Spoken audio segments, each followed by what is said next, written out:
afternoon, everyone. We're going to get started in just a few seconds.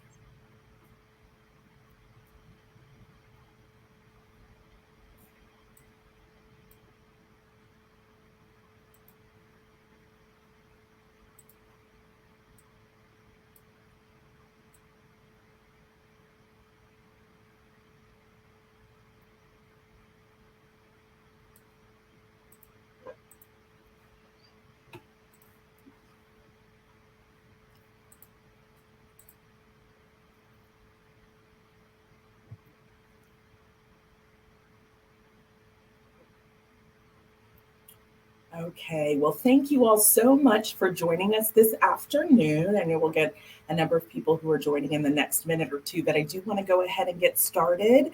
Welcome to our keynote for our volunteer engagement leadership convening. And thank you all so much for being with us over the last several days. And I hope that this has been really beneficial and encouraging for you all personally and professionally.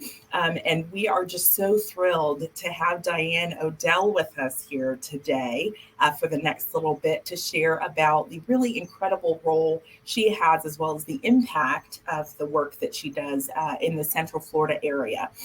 So I want to read a little bit about her because it's pretty significant, pretty extraordinary. And again, it's just a real thrill and an honor that we get to hear from her today. So she is the Vice President in Community and Diversity Relations, as well as the Executive Director at Universal Orlando Resort and the Universal Orlando Foundation. So lots of things going on there that she is in charge of and gets to lead a tremendous team in executing. She's been with Universal Orlando for 24, almost 25 years, beginning as a manager community relations person and progressing to vice president of community and diversity relations and executive director of the foundation. Through the years, Diane has demonstrated a keen understanding of the community and how Universal's team members can assist in making Central Florida a better place to work and raise a family, which we love to hear from our private sector partners and friends. Diane has an extensive background in community partnership development, fundraising, and strategic planning from her 30 plus years of work experience in the private and nonprofit sectors. So she has that really strong understanding of both sides of that. Prior to joining Universal Orlando, Diane served as Director of Corporate Alliances for the Orlando Science Center, Income Development Director for the American Cancer Society Central Florida Division, and began her career as an account executive at WGTO Radio. She has a strong background in community service. Currently, she serves on the boards of United Arts of Central Florida, Central Florida Commission on Homelessness, Orlando Health Foundation, and is chair of the Valencia Foundation. She is a recipient of the Volunteer Florida Champion of Service Award and the Women's Executive Council 2016 Women's Achievement Award for Innovation. I think you have more than 24 hours in a day, so you have to let us know how you do that. She organized the creation of the Orlando Regional Corporate Volunteer Council and served as their first president. In addition, she has served on the Points of Light Foundation's National Council on Workplace Volunteerism, the One Orlando Fund, Arnold Palmer Medical Central Foundation, City Here Orlando, Leadership Florida Regional Council, the Children's Home Society's Board of Directors, Harbor House, Hispanic Chamber of Commerce of Metro Orlando, Howard Phillips Center for Children and Families, Community Leadership Council, and the Orlando Regional Chamber of Commerce Leadership Alumni Board. Diane earned her bachelor's degree in journalism from the University of Georgia. So say all of that 10 times fast. Yeah. This is who we have the great honor of getting to spend some time with today. So Diane, I'm going to go ahead and turn it over to you, and I am happy to advance slides as you need them. Okay. Thank you so much. And I just want to thank everyone for taking the time to be a part of this session and all that you've done over the last couple of days. And then also just thank you in advance for all that you do in your respective communities. As you heard, I started out my career with a couple different nonprofits, so certainly have an understanding and appreciation for the work that you do. So thank you so much for that. I thought I'd just spend a few minutes today, kind of the flow will be, I'll share a little bit about who we are at Universal, just to set the stage. talk to you a little bit about how we structure our corporate volunteer program, and hopefully that can help, as you engage with companies around the state. And then just highlight a couple of our I think, innovative partnerships that would hopefully spark some ideas for you potentially. So with that, if we could go to the next slide. You'll see I'm not going to go through all of these. There's 2 slides of kind of the timeline of Universal, but just a few key components would be, it's actually back in the early 1900s is when Universal Studios began. There was a gentleman who had a California chicken ranch that he turned into a movie studio, and people could pay, I think, 25 cents to come watch movies being made and get a box lunch. So you fast forward to 1964, and that's when we opened Universal Studios Hollywood. Some of you may have visited that park over the years, but that opened in 1964. Following that, in 1990, here in Orlando, we opened up Universal Studios Florida. And then in 1999, so I actually came on board in 1998, and there was a lot of us that joined them because our one theme park was really becoming a destination. We were opening another theme park, Islands of Adventure. We were also opening an entertainment complex called City Walk and some hotels. So that all happened around 1999, 2000.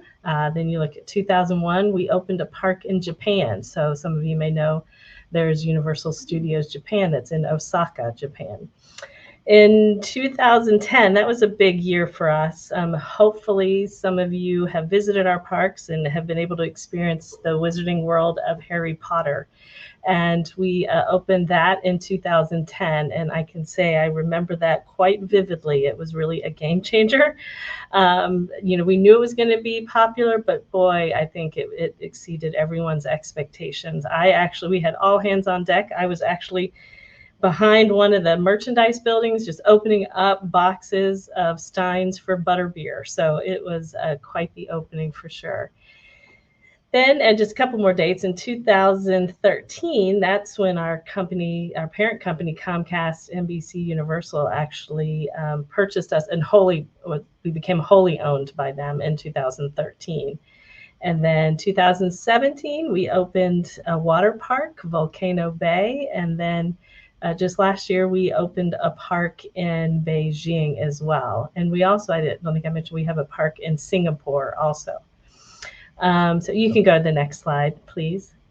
And this just goes through a little more of the timeline and some of the things that I just shared. So where we are now, and again, hopefully some of you have visited, in Orlando, we actually have the 3 theme parks, Universal Studios Florida, Islands of Adventure, and Volcano Bay. We have our nighttime entertainment complex, City Walk, and we have 8 hotels that we operate in conjunction with Lowe's Hotels. And then some of you may have heard we're in the process of building a 4th park, Epic Universe. And so there'll definitely be more on that to come in the near future. So I thought I'd just show you a brief video, just that kind of highlights everything that happens here. So if we can run the video, please.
So hopefully that gives you a little idea of what Wow. happens here in Orlando. And just two other quick things. In addition to Universal Orlando Resort here in Central Florida, many people don't realize that our parent company for the parks, Universal Parks and Resorts, that manages all the parks around the world, the headquarters are actually here in Orlando. And then also Universal Creative, which is a separate company that does all the design and build for our attractions and our new theme parks, is also based here. So all that happens right here in Central Florida. So if we could go to the next slide, please.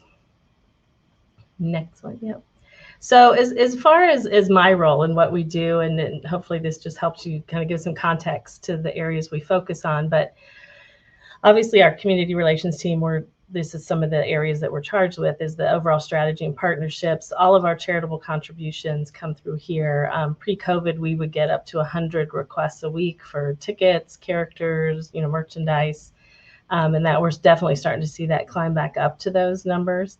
I work with all of our management here on placing Universal representatives on local nonprofit boards. We have representatives on about 30 boards here, nonprofit boards in Central Florida.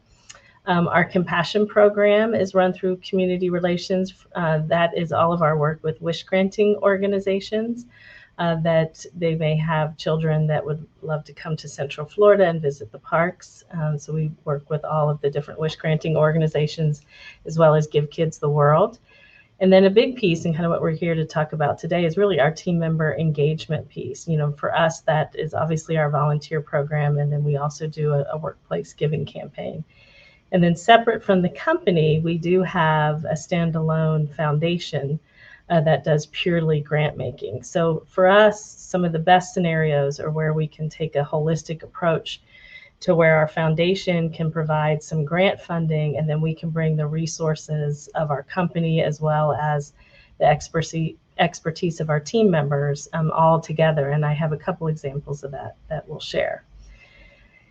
So this, again, I won't go into all the details, but just kind of gives you the overview of, our mission. Our 3 pillars are really around empowering youth. If you think of Universal, and we tend to focus a little more on teens and tweens and that audience, and obviously arts and entertainment is a big piece. So I'll share a program in a little bit on that. Engaging in the community, very important to our team members. Again, that's really the cornerstone of that is our volunteer program. And then creating these unforgettable experiences with our wish organizations. So next slide, please. And then just also, like I mentioned, we do have a foundation. The foundation, you can see the mission there. And since inception, the foundation, we've awarded and pledged a little over $30 million. So next year, we will be celebrating the 25th anniversary of our Universal Orlando Foundation. But that gives you just a quick overview of the work of the foundation. So next slide, please. So our volunteer program, like I said, that is truly the cornerstone of all of our community efforts. We're very fortunate to have a very engaged team member base that really are committed to volunteerism. And I wanted to just share, again, a little bit of the structure of how we set that up. I won't go into too much of that, but then also focus on some of the impact from our volunteer program. So go to the next slide. So again, I've been here a little while, been here almost 25 years, so was fortunate enough to be part of kind of building this program. So really it started, with executive buy-in, and we've established a volunteer board, and this board still exists to this day. There's representatives from throughout the company. And you can see over the years, kind of the phases that board has gone through. So first they were very hands-on doing the projects, then they moved into idea generation, then helped really establish our infrastructure and our policies. And then where they are now, we're still involved in all of that, but they're also really looking at the higher level of skilled expertise. How do we apply that in our community, and what is the impact? And then another key piece for us is obviously the recognition of our team members and the work they do. So we have a monthly commitment to volunteerism award that is given to an employee. We always do that at their staff meeting to try to give recognition. We do an annual President's Volunteer of the Year award that is selected, or from our volunteer board and past presidents of the board. And then we also have what we call Club 52, that if a team member volunteers 52 hours or more, and they report that, they put it into the system, then they're automatically eligible to apply, nominate an organization for a grant from the Universal Orlando Foundation. So basically a Dollars for Doers program. So anywhere we can, we really like our volunteer efforts to be employee driven and employee focused, obviously. So next slide. So I thought I would highlight, like I mentioned, some of our, we have been able to really focus in on some of the skilled expertise that our team members have. So this program here that we call Art of Tomorrow, we started a little over 10 years ago. So we've gone to Orange County Public Schools, our local school district, and met with the person who's the head of the arts curriculum and said, how can we support, what kind of needs do you have? At the time, they had a very specific need around developing curriculum for 8th graders that was all around career readiness in the arts. So again, if you think of us with arts and education being a key of our giving strategy, plus just the nature of our work, it was really a great partnership opportunity. So our entertainment team jumped in, got involved, helped draft the curriculum. And again, fast forward to today, we are still doing this program. We normally have 300 to 400 8th grade students that participate, and goes through an entire school year, and they operate just like our entertainment does. Our entertainment team does. They focus on concept, design, production, and performance. And after the beginning of the calendar year, they're put into teams where they actually come up with a character. They develop a character and the backstory on the character, and then our entertainment team brings that character to life. So there's a lot of back and forth where our team member volunteers from entertainment work with the students. They're working with them in the schools.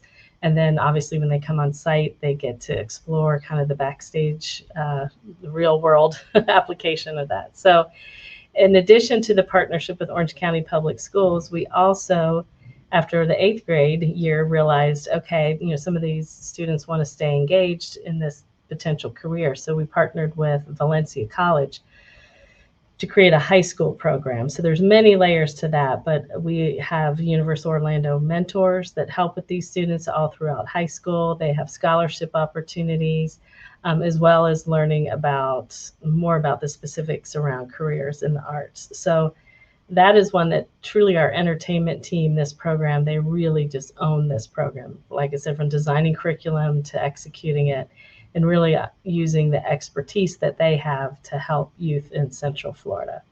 So you can go to the next slide. And this just shows a little graph of Art of Tomorrow starting in 8th grade, the scholars piece, and then all the different opportunities that they have from there. So next slide, please. I mentioned, one of our areas that we focus on is engaging in the community. And for us, one of the key areas is around food insecurity in Central Florida. So again, a little over 10 years ago, we met with our local Second Harvest Food Bank to say, okay, how can we assist? How can we get involved? And this is one of those examples where we're able to bring all aspects of the foundation and the company and our team members together. So at the core of this Bites Camera Action program is the truck that you see the picture of there. So our foundation helped with funding for the truck, as well as driver, food, and support all around this. And then we added to it from the company side. So we helped with putting together a school farmers market. So this truck delivers food and family food boxes out into the community, but also once a month is at our partner schools doing a full farmers market and also a resource fair. So we have our volunteers that are involved with doing all the assembly of the food boxes. They're at the farmers market assisting families. And then you can see there as well, the chef photo. We have our chefs that attend these resource fairs to do healthy cooking recipes and work with the students and the families on those. So again, at the core is this truck, but it goes out to deliver food boxes. It works with many agencies in the Central Florida community. And then we were able to bring some of our unique company assets to help support the program overall. You can go to the next slide. Again, just some images of the program in action. It's been a huge driver for our team members. They're very much, as you can see, engaged with all aspects of that. Next slide.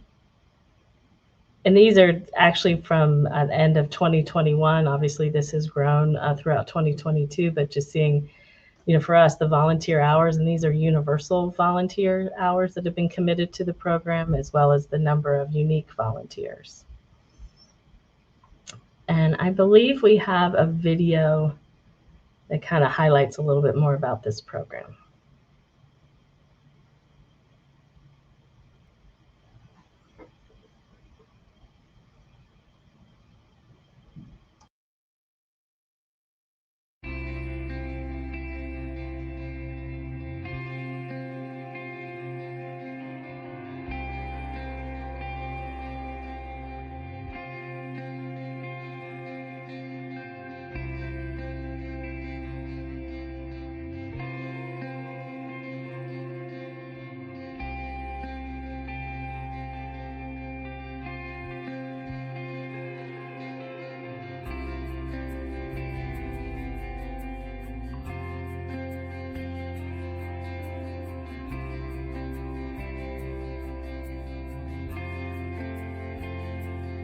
When the Bites Camera Action truck arrives at a school or a location, the smiles on the people's faces, you know there's going to be food, there's going to be fun.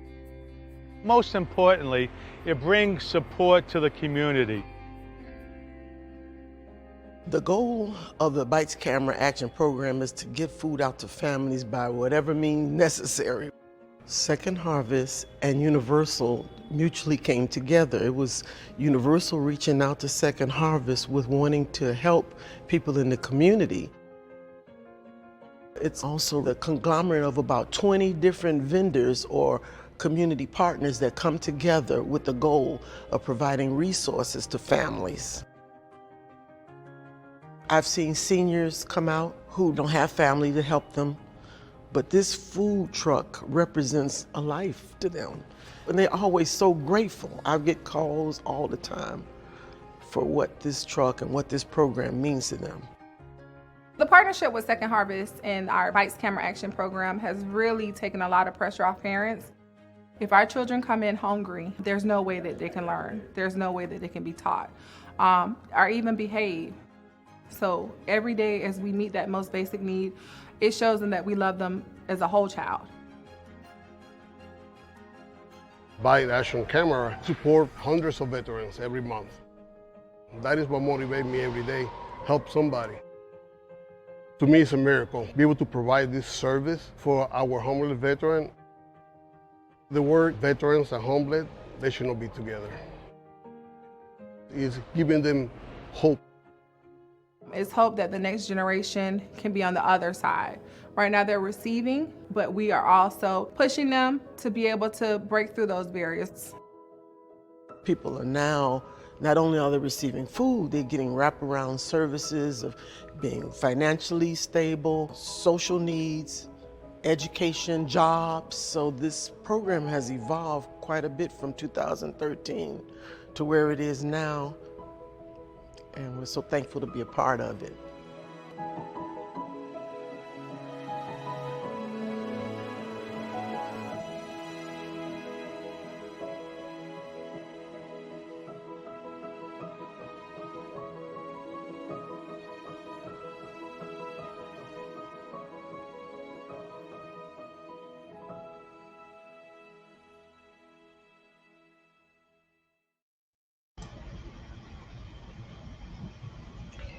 And so just the last partnership I'll just highlight on quickly is you saw in the video the school Eccleston Elementary. We've actually been partners in education with them for over 20 years and have provided assistance and volunteers, where needed. And several years ago, we worked with them to help them become a community partnership school, which I know there's community partnership schools all around the state. And there's several here in Central Florida. So we were very excited. The foundation was able to help fund some seed money to get that program going at this elementary school. And you can go to the next slide. And if you're not familiar, with community partnership schools. I don't think any two look exactly alike, but you can see here the pillars of what they focus on. So it's really a way to provide the wraparound services within the community, utilizing the school as a hub. So we've been able to draw in our partners at Second Harvest to work with the school on that. University of Central Florida is very much engaged in the program, and of course we continue to be as well, providing support where needed. And we have some great volunteers that work with the school, and they've done many different programs where they've done a superhero program where they wrote books and stories together with some of the classrooms. And then postcards were sent back and forth during the pandemic between students and some of our employees here at Universal. So, and then obviously helping with reading and tutoring and after school activities. So more to come on that as that program continues to grow. And next slide, please. So I thought I would just end with, and so just a few tips, and I'm sure with some of these you're very familiar, but as far as, just looking at this from my years, being on the corporate side, if there's any tips I could give, these are really those. I think, for those organizations that come in to meet with us and they know what we focus on, it's all on our website. If they take that time to really look at what we focus on, understand some of the partnerships we've done and who we are overall, that's a really big thing, because it just shows that they're serious about, really looking at how a partnership could develop and could fit together. And ideally, during the conversations and getting to know, a company and a nonprofit, the nonprofit would be able to share, a few specific ideas on how our team members could get involved. If someone comes to me and says, hey, we have, this great program, we need, 8 people that would really focus on helping, with a website development or something like that, that really is helpful to us. It helps us really narrow down the focus and have some specific ways that we can assist. And then I'd like to have here initially, if a nonprofit gives us some focus, kind of turnkey opportunities, that's a great way for us to get to know them and for us to get involved easily. We've had some organizations that are like, oh, you can, whatever you want to do, or if they want us to develop programs or something, that obviously takes more time. But for those organizations that were able to come to us and say, we have this volunteer opportunity and it's pretty turnkey, like I said, that's a great way to start building the relationship. And then ultimately it can evolve into, things like I shared with you a few examples of some of our little more intense partnerships. Again, ideally, we'd have about a 6-month in advance notice of, bigger projects or opportunities. And I think the last thing is, to follow up and stay connected. Those organizations, it doesn't always have to be a big meeting or something, but that just send notes and say, hey, just, saw this, thought this, was interesting, or, just stay connected with us. Obviously, as opportunities come up, it's you build that relationship and it's easier to engage together. So those would be a few tips that I would have just from doing this for a few years. So next slide. I think this is the last slide. And this just is a slide that shows, I know we highlighted a few organizations, but, and again, this is by no means all of the organizations, but these are just a snapshot of some of the great organizations that we're able to work with, and so appreciative of the support they give our community. And I really enjoy working with all of these organizations and building partnerships. So I hope this was somewhat helpful. Appreciate you listening to me. I hope you really enjoy the rest of your sessions, and have a great rest of your day. Diane, thank you so much for sharing with us. And I hope you all as an audience just kind of comprehend just the goodwill and the genuine desire to serve that so many of our extraordinary businesses in Florida have, and that you all can partner, that you all have something to offer, that it's mutually beneficial, as we talked about yesterday, for our nonprofit sector to be so connected to the private sector. And you see in Diane, in her experience, just that commitment to this and how it ultimately benefits our communities in such tremendous ways. So Diane, thank you so much for your time today. Attendees, just remember we have another wonderful session at 3:00, which will round out the convening. But again, Diane, this is incredible. I'm really inspired and encouraged. Those videos were really tremendous and pulled at my heartstrings in all the right ways. So thank you for all of the work that you and your incredible team do, and all of the Universal employees who are working so hard in Central Florida. So thank you so much. Thank you. And again, appreciate all the work you do, and especially all the work all of our partners do in the community. So thank you so much. Wonderful. All right, everyone, have a great afternoon. Thanks so much.